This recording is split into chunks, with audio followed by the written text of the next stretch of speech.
बिस्मिल्लाहिर्रहमानिर्रहीम। Physics the class 9 थी, chapter number 3 दे मोंगा पर चैप्टर नंबर 3 की लास्ट लेक्चर की कड़ी हो वेट नंबा मोंगा द पेज नंबर दी 68 फदे वांदी एग्जांपल दे 3.2 नन मोंगा एग्जांपल 3.2 का सही दा class 9th subject physics chapter number 3 and then हम का बड़ी की example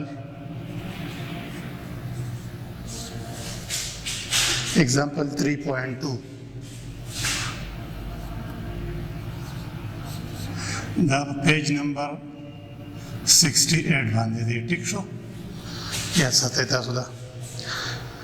the mass of a girl is 60 kilogram. Your girl lage mass होना दे 60 kg. How much will she weigh on? जिनकी द्वगिस्टिनी शवी लगे mass बस सुम रही. Number 1 A number on earth. पर ground पर earth बांधी बस सुम रही. Number 2 on moon. और पर चांद यानी स्पंग में बांधी बस होनी लगे mass. ठीक दा? नो जमुन सरता सुधे example जो वो देने चमुंगा given data रावालू. No, Zangsar the mass of girl. Mass of girl. Da pa imsar zairegi. Da Zangsar barabar de 60 kg. Sahi sho? Abya sahi. How she will weight? How much will she weight on earth? A number de earth bani bya sone weight she. On number 2 de on moon. यानी ज़मून सारा होता तो अवलिया साथा जी gravitational acceleration मुंगवालू पर दाद ज़ंग सारा कांस्टेंट इधम ने क्वेश्चन के लिए एग्जांपल के लिए रख दिया बंग तैयार ही नो ग्रेविटेशनल एक्सेलरेशन ऑन अर्थ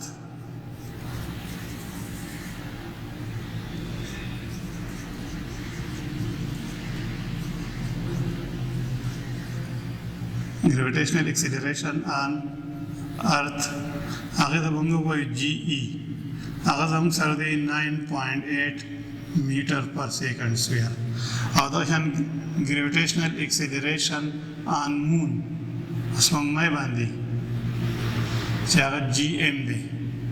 आगाज़ हम सरदे 1.67 मीटर पर सेकंड स्क्वायर तब हम तैयार बांधी याद वा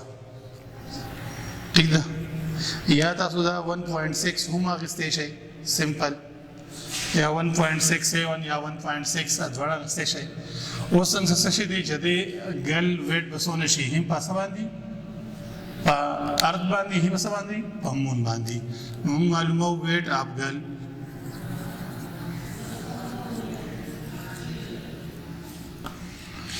वेट आप गर्ल मालूम हो ली WE यानी आन अर्थ दा हम मालूम हो ली और नंबर 2 वेट आप गल मालूम होली बसवानी पामून मानी दा हम मालूम होली ठीक शो आसान क्वेश्चन दी जमन सारा W is equal to 6 दी सॉल्यूशन तय हो रही W is equal to जम सारा 6 दी mg दी ठीक दा W is equal to 6 दी mg दी दा F is equal to mg convert शवे दी उसका जमन सारा दा अर्थ शी दा बंद सारा E वाला अर्थ शी खबर खत्म कदादम सारा मास वाले जीमुंग वाले ग्रेविटेशन दावन सारा वेट ऑन मास नतासु करे वेट ऑन अर्थ दावन सारा शी मास सोना दे 60 kg अधवाड़ा मंस के मल्टीप्लिकेशन दे GA सोना दे GE दे यानी ग्रेविटेशनल एक्सेलरेशन ऑन अर्थ आदम सारा दे 9.8 दे द्वान चीज़ मल्टीप्लाई कमा नो काफी मल्टीप्लाई के दादा सारा शो 60 मल्टीप्लाई 9.8 दिन जम सर रहा है 588 न्यूटन दाप ग्राउंड बांधे तर माशो ठीक शो और उसका दादा तासु मास मालूम हुआ है असा बांधी पामून बांधी नागबान सरशी M और G हो दाप मास पामून बांधे वाले नतासु को रे वेट ऑन मून नमाज जंग सर 60 kg दी G जंग सर 1.6 या 1.67 द्वारा गस्तेश है वेट ऑन मून जम सर सोना शो दा जम सर 1.6 मल्टीप्लाई 60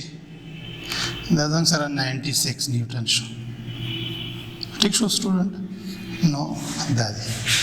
پدې چپټر کې تاسو کومې فارمولې یاد ساتئ دا یاد ساتئ یو دی F is equal to MA یو دی W is equal to MG مخکې نوري فارمولې روان دي فریکشن هغه به لیکو او هغه درې ایکویشن دي دا موشن هغه تاسو ته یاد دي ٹھیک ده V is equal to VI plus 8 یو S is equal to VIT plus half AT square or 2AC is equal to VF square minus VI square هغه به کوم بعض لګونی کې یوز کیږي چې تاسو میسنګ ټرم معلومول لپاره دا خو موږ سره دا شو اوس زموږ ورپسې زموږ سره اساینمنت دی 3.2 زموږ سره دا تاسو هوم ورک شو اساینمنت نمبر 3.2 دا تاسو څه شو دا تاسو هوم ورک شو آیات ساتئ هغه به حل کړئ ټیک ده دغه فارمولې دي نور څه وګینې چې دغه فارمولې یوز کېږي اوس زه تاسو ته لږ د ویټ او د ماس په منځ کې ډیفرنس ښیم چې د ویټ او ماس په منځ کې څه ډیفرنس دی تاسو به دلته وګورئ یو طرف ته فرض کې زه ولیکم ماس نو او بل طرف ته زه ولیکم څه شی دی ویټ نو د دې په منځ کې ډیفرنس لاول تاسو ډیفینیشن ولیکئ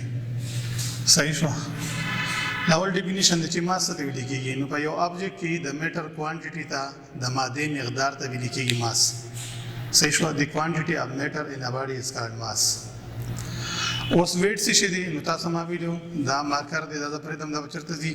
زمکه طرف ته موشن کوي ډاون وارد ولی زمکه په یو خاص پور سره دا ځان څه کوي اټریکټ کوي زمکه دغه پور څه ویل کېږي ویټ یا تصویر کېږي ګریویټي نو دا زموږ سره ویټ چې دی دا د ځمکې او اټریکټیو فورس دی چې ځمکه په دې فورس سره هر باډي ځان څه کوي اټریکټ کوي دا څه شی شو دا زموږ سره کوانټیټي اف میټر شو او دا زموږ سره څه شو اټریکټیو فورس اف ارث شو اټریکټیو فورس اف ارث نمبر 2 دویمه خبره ماس چې دی هغه به زموږ سره کانسټنټ دی ماس به زموږ سره څه شي کانسټنټ وي هر ځای کې او ویټ به څه شي دا به چینج کېږي ویریبل وي ټیک ده یو دا خاصیت شو د دې نه مخکې د ماس څه یونټ دی یونټ اف ماس یونټ اف ماس is kilogram او 2 number unit of weight is Newton دا دی نیوټن دی ٹھیک شو دا یونټ چې بدلی شوی هم تاسو پته لرئ چې یونټ مختلف دي کیلوګرام یا دی نیوټن دی لہذا د دوه کوانټیټیز یو بل نه مختلف دي صحیح ده اوس تاسو ما به ماس څه دی ماس is constant everywhere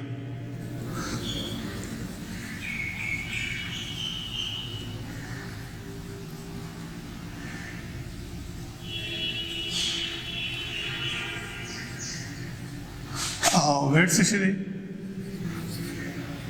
weight is variable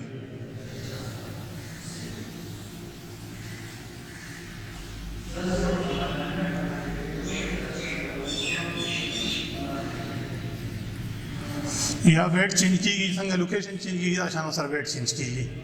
یعنی weight به چینج کیږي د لوکیشن د چینج کېدو سره او ماس چې دی هغه هر ځای کې کانسټنټ دی فار ایگزامپل دې ایگزامپل کې تاسو اغستې دی دا ګل ماسونه دي 60 کېجی کدا په ګراوند باندې په ارث باندې هم به 60 کېجی کدا په مون باندې هم به 60 کېجی خبره ما پوه شوي نو ماس په هر ځای کې کانسټنټ دی تاسو ګورئ دا 60 کېجی ما دا ارث لپاره هم دلته اغستې دی او دا 60 کېجی ما د مون لپاره هم اغستې دی مقصد څه شو چې ماس په مون او په ارث باندې باندې څه شي دي کانسټنټ دی نو ماس په هر ځای کې کانسټنټ دی هغه باندې ویری کیږي نه به چینج کیږي ویریبل نه دی او ویټ چې دی نو تاسو ګورئ ویټ ان ارث څو دی 588 او ویټ ان مون څه شي دی 96 ویټ چینج شو ولی لوکیشن چینج شو دلته څه شي دی ارث دی دلته لوکیشن چینج شو څه شي دی مون دی و به شوي نو ویټ به څه کیږي چینج کیږي ویریبل دی څنګه لوکیشن چینج کیږي او سره به ویټ چینج کیږي او ماس چې دی دا کانسټنټ دی لوکیشن دی چینج کیږي ماس په نه چینج کیږي نمبر 4 اوس ویټ زموږ سره څه شي دی ویټ زموږ سره دا ساری ماس زموږ سره سکیلر کوانټیټي ده کوم کوانټیټي ده scalar quantity da. It is a scalar quantity.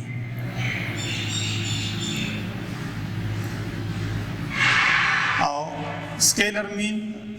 چې د ډایرکشن ضرورت نشته دا ویکټر سکیلر تاسو مخکې ویلي دي سکیلر زموږ سره هغه فزیکل کوانټیټیز دي چې هغې ته د میګنیچیوډ یعنی د نمبر پلس یونټ دا ریکوایري ډایرکشن ضرورت ته نه وي ٹھیک شو او ویټ چې د ویکټر چې دی نو هغه کوانټیټیز دي چې هغې ته به زموږ سره میګنیچیوډ هم پکاري پلس ډایرکشن به ورسره هم ضروري ټیک ده نو هغې ته ویل کېږي ویکټر اوس زموږ سره اټ از ا سکیلر کوانټیټي ما زموږ سره سکیلر دی خو ویټ زموږ سره څه شی دی ویټ زموږ سره ویکټر کوانټیټي ده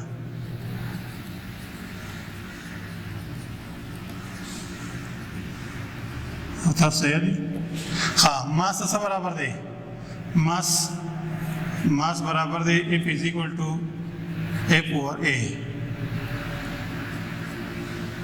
ٹھیک شو R ماس برابر دی W over C G ٹھیک ده خو زموږ سره ویټ څه برابر دی ویټ is equal to څه دی mg دی یاد دي تاسو ته دا زموږ سره د فرقونه دي دا به تاسو یاد ساتئ ټیک ده سټوډنټ نور هم داسې فرقونه پکې ډېر دي دا په عام اورډینري بیلنس سره چې دی موږ معیار کوو دا چې دی په سپرینګ بیلنس سره معیار کوو وغیره وغیره دا یو څو پوینټ تاسو په دې کې یاد ساتئ صحیح ده